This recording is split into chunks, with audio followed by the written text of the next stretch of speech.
house in Baltimore busier or who has more natural energy than this guy. He's one of my dear friends, 12-year NFL veteran. He lives in New Jersey, but I don't hold that against him. And sometimes I crash at his palace. We welcome the great Brian Baldinger back on. Baldy NFL out on Twitter. Dude, you're crushing it out on Twitter right now. I mean, you're like the guy that shares video out. I mean, you're taking everything you used to do 20 years ago and just like sort of snapshotting it and putting that on the internet, right?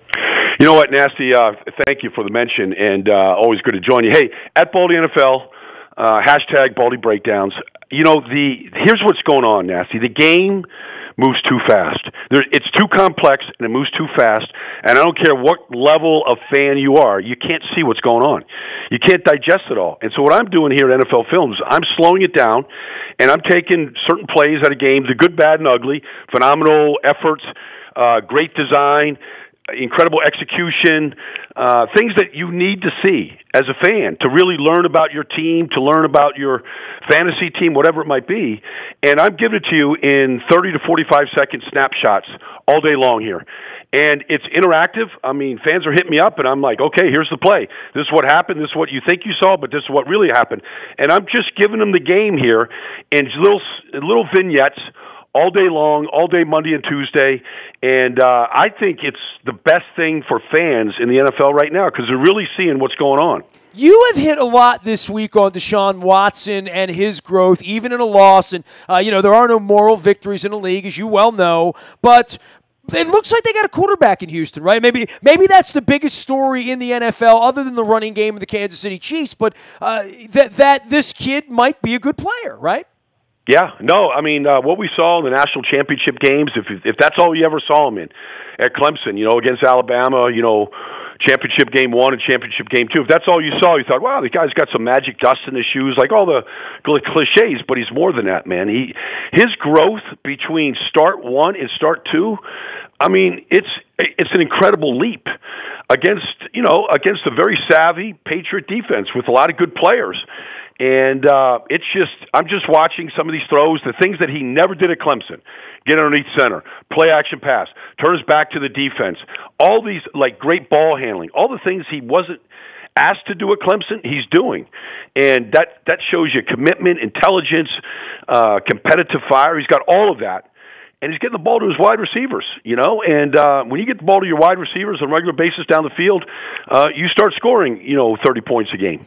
And then there is the trip to London. That was the trip from hell. As you know, we lost our beautiful kitty over in Paris on Thursday, and we took 70 folks over there, and everybody was having a great time, Baldy, right up until they kicked the ball off. And that's when everything went to hell in a handbasket. I've never seen a John Harbaugh team look like that. We've rarely seen the Baltimore Ravens as an organization over 22 years.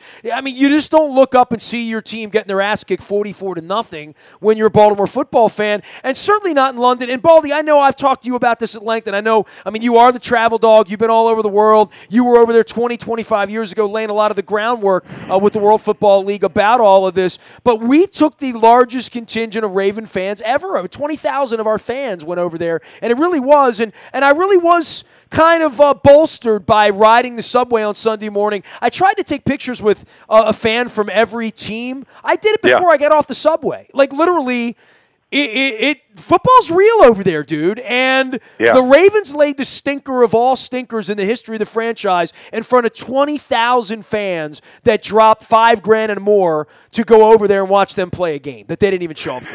Yeah, they're not going to get refunds on it. It was I didn't even bother watching Baltimore's offense because when you can't score a point against Jacksonville after what Tennessee just did to them the week before, I didn't think that they really earned it. But defensively, I was dumbfounded. First of all, at what Jacksonville did, because they didn't do anything outside of, like, basic football. They lined up in I formation. They put Blake Bortles under the center. They put Fournette, 8 yards deep. They did a lot of power football and play action pass off it.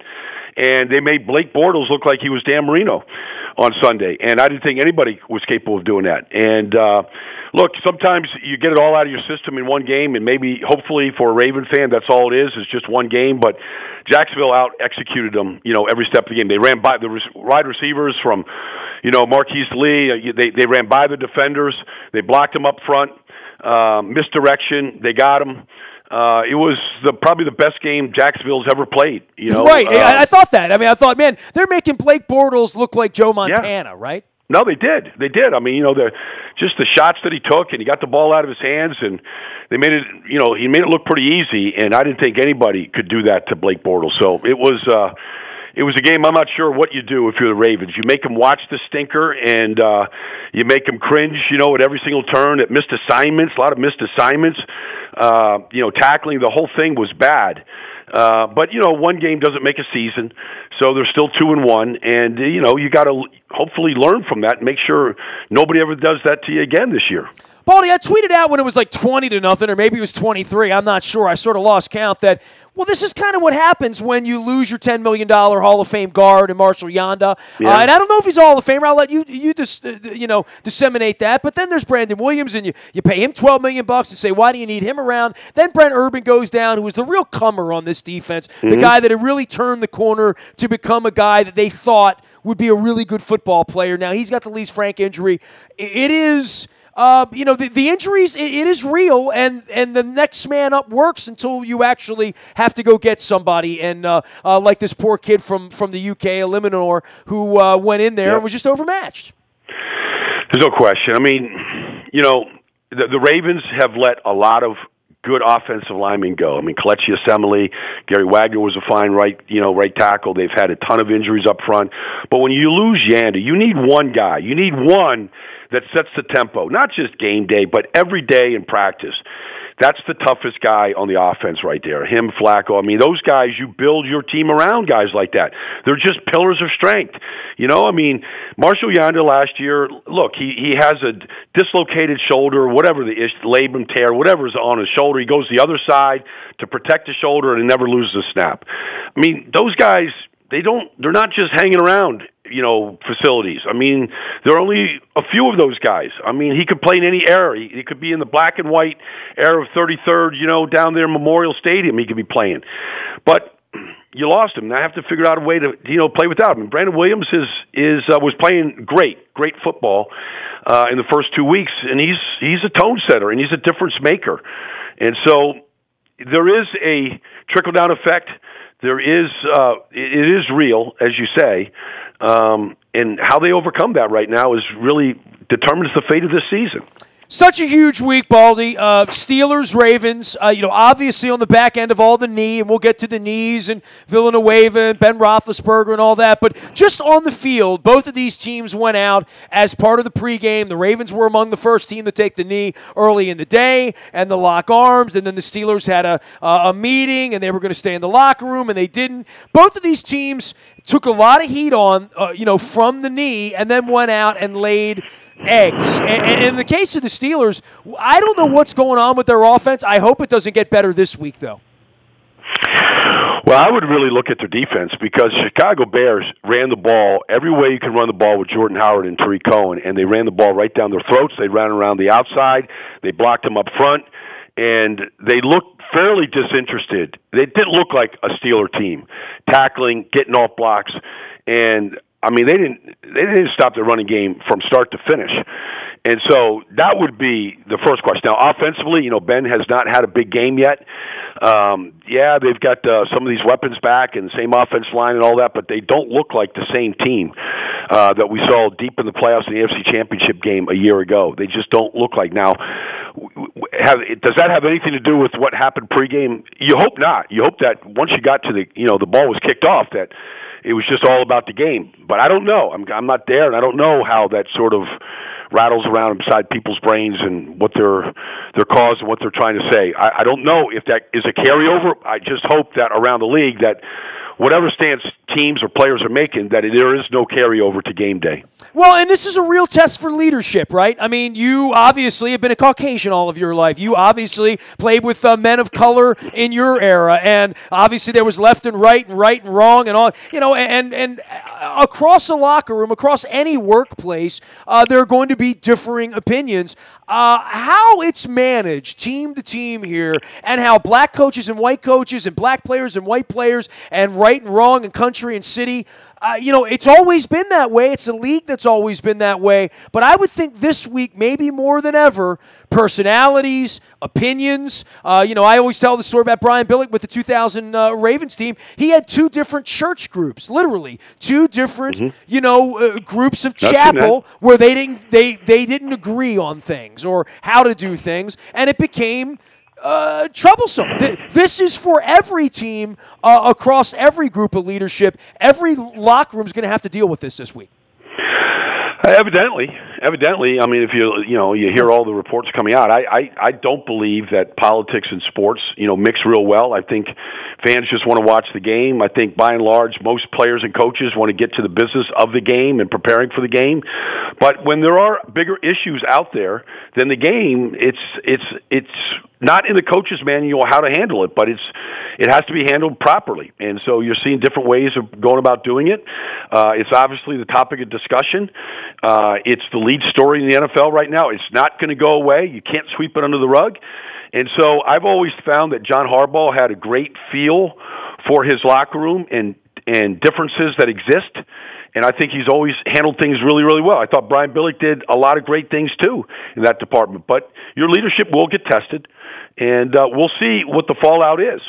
I mean, look, if Alejandro Villanueva feels compelled to make an apology for what he did, I think that is a story where here's a guy that went to West Point, that has served in our military, that still serves in our military, and he has a different viewpoint than other players in the locker room. I understand being united as a team, and that's a great thing.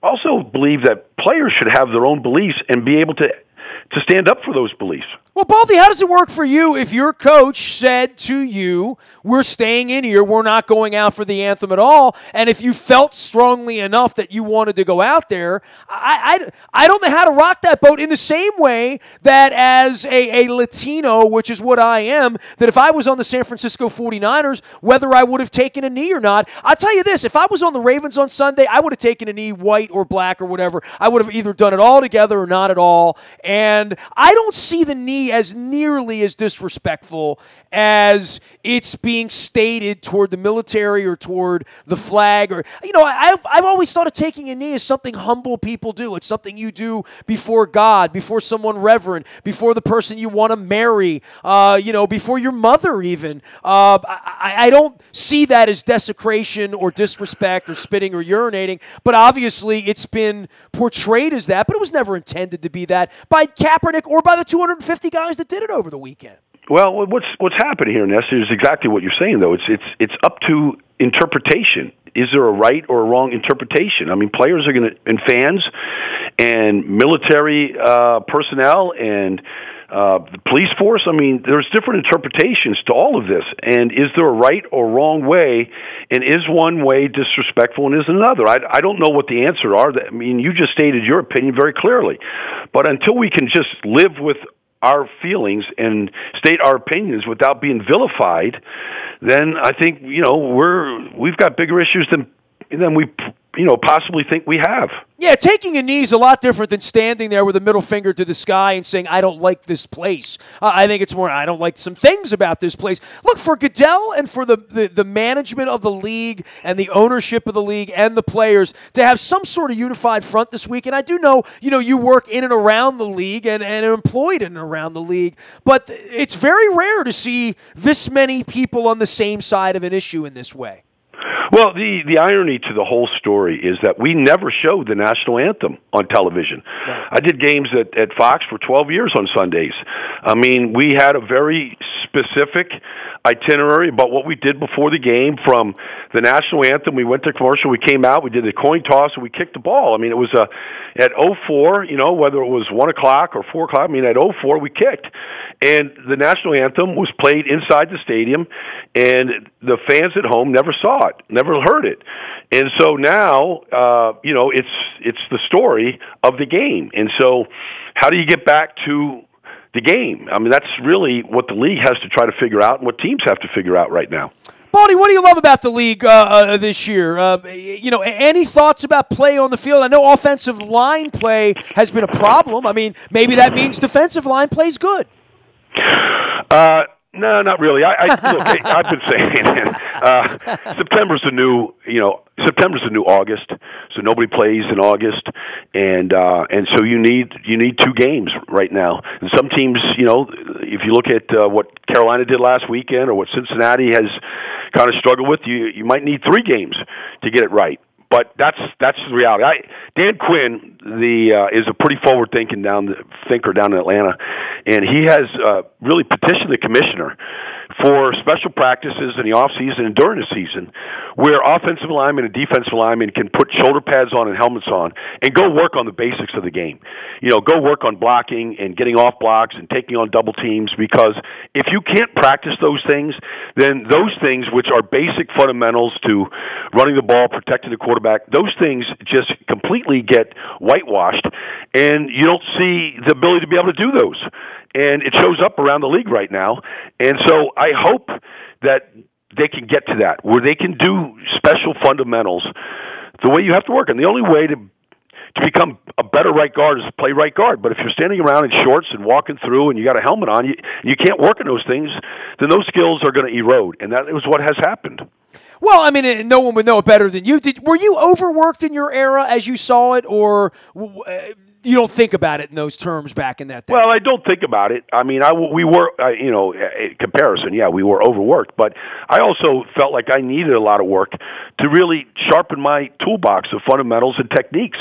And I found that if we went out there and had practices where we did a lot of standing around and walkthroughs, that I didn't feel as confident on game day to be able to do the things I needed to do to handle really good players. And that was just me. Some guys, could just fall out of bed and they were good on Sundays. But for me personally, I needed a lot of work. And if I felt like I wasn't getting the work, I went and got the work and did things before or after practice to try and sharpen them.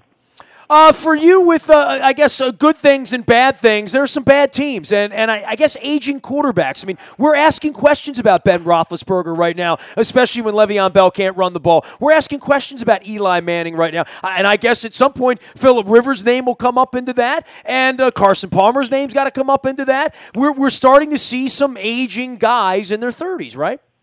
Yeah, we're not. But the guy that's 40, we're not saying that about. But the other guys, yeah, I mean, but that's always been the case in the NFL. What is staying too long? I mean, both Carson and Ben have hinted at retirement. Now, they're both back in uniform, but they both have thought about it and have exercised it and verbalized it. So it's in their mind, and I think once you start thinking about it, you're probably at that stage where you should probably retire. Now, I'm not advocating that for any of these guys, but they are up there, and it is a young person's game.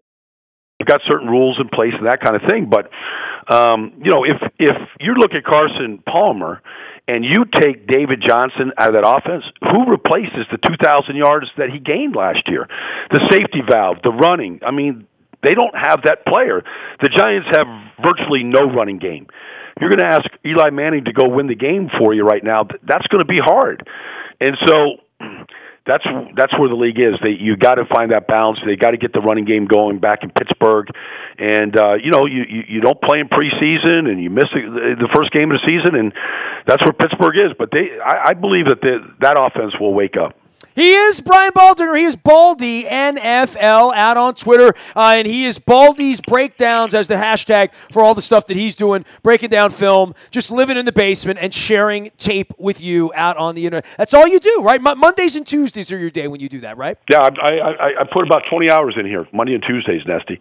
And so I'm just going through these games, and I'm just looking at the plays and looking at what we think we saw and what we really saw, because they're two different games between studying the game tape and watching the game live, whether you're there, in London like you were at Wembley, or if you're just watching it on the tube. So I'm just trying to give the people something that they haven't seen, and I just think we need better and deeper analysis and more accurate analysis out there, and I'm trying to provide it. Well, I'll tell you what, man, it's Pittsburgh week around here, so it doesn't take much to get the blood boiling, as Cleveland and Cincinnati are just gone. It's like they're not even around at this point, that one of these two teams is going to win this division, and a big week here for a little bounce back for the Ravens, who were embarrassed in London. Baldy, love you, still doing yoga, everything good? You feeling good out there? Yeah, I feel great, Nasty. I'll be in a hot room today at 5:00, kind of breaking up the afternoon. So until that point, it's a whole lot of film to break down. I always credit you and I always blame you for the yoga thing. So on the days when I feel good, I'm like, that Baldy's great. Yeah. On the days when I'm feeling sore and old, I'm like, damn, how did Baldy ever get me into this? You know, so. But I do appreciate you, man. Always great to catch up with you. Always great to see your work. We'll be watching that on NFL Network too. Okay, you got it. You got it. Baldy NFL is the way to find him, and he's doing all the work out on the internet as well. And you can catch him out there at NFL Network. And the famous pinky of my dear friend Brian Baldinger, Baldy NFL. You can find me in the buyatoyota.com audio vault 24 hours a day from anywhere in the world on your mobile device by downloading the TuneIn radio app. We do come in crystal clear from anywhere in the world. Our morning newspaper ships to your email inbox free of charge. It's all brought to you by Planet Fitness, planetfitness.com. Still $10 a month to get in the best shape of your life there, and you can always get inspired at planetoftriumphs.com. Nasty at WNST.net is the hotline and the bat phone for me. I'm on Facebook, Twitter, LinkedIn, Snapchat, Instagram, and streaming live on our Facebook as well as our YouTube WNSTV channel. And don't forget, our WNST tech service is always there for you 24 hours a day. If there is breaking news, you get it first. It's all brought to you by Ford, Security Boulevard, and you know Dennis will be here. He's not taking a knee, and he's a little outraged at the folks that did. He'll tell you why. Between 3 and 5 on Thursday, it is the SSV on WNST, hosted by Dennis Kolatzis. Big thanks to Coons Ford of Security Boulevard for all their sponsorship and support here of WNST.net. We are WNST, Towson, Baltimore, AM 1570, and WNST.net, and we never stop talking Baltimore sports.